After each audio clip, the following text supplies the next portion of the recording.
Thiruvananthapuram Kattakada POCSO കോടതി തീപിടുത്തത്തിൽ അട്ടിമറി സാധ്യത സംശയിച്ച് പോലീസ്.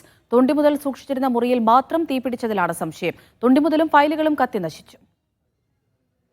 സ്വകാര്യ കെട്ടിടത്തിൽ പ്രവർത്തിക്കുന്ന പോക്സോ ഫാസ്റ്റ് ട്രാക്ക് കോടതിയുടെ ഓഫീസിലും തൊണ്ടിമുതൽ സൂക്ഷിക്കുന്ന മുറിയിലുമായിരുന്നു തീപിടുത്തം. ഇന്നലെ രാത്രി 9 മണിയോടെ ഉണ്ടായ തീപിടുത്തത്തിൽ ഫയലുകളും തൊണ്ടിമുതലും കത്തിനശിച്ചു. റൂറൽ എസ്.പിയുടെ നേതൃത്വത്തിൽ ഉദ്യോഗസ്ഥർ അപകട സ്ഥലത്ത് പരിശോധന നടത്തി. ഫോറൻസിക് ഉദ്യോഗസ്ഥരും ഇലക്ട്രിക്കൽ ഉദ്യോഗസ്ഥരും തെളിവുകൾ ശേഖരിച്ചു. പോലീസ് ഗാർഡിലായിരുന്നു. ഇലക്ട്രിക്കൽ ഇൻസ്പെക്ടറിംഗ് ടീമും എല്ലാ കാര്യങ്ങളും വിശദമായി പരിശോധിച്ചതിന് ശേഷം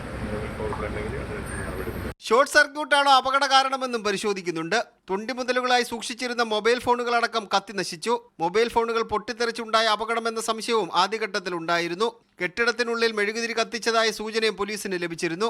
ശാസ്ത്രീയ പരിശോധനകൾക്ക് ശേഷം കൂടുതൽ കാര്യങ്ങളിൽ വ്യക്തതയുണ്ടാകുമെന്നാണ് പോലീസ് പറയുന്നത്. മീഡിയ 1 തിരുവനന്തപുരം.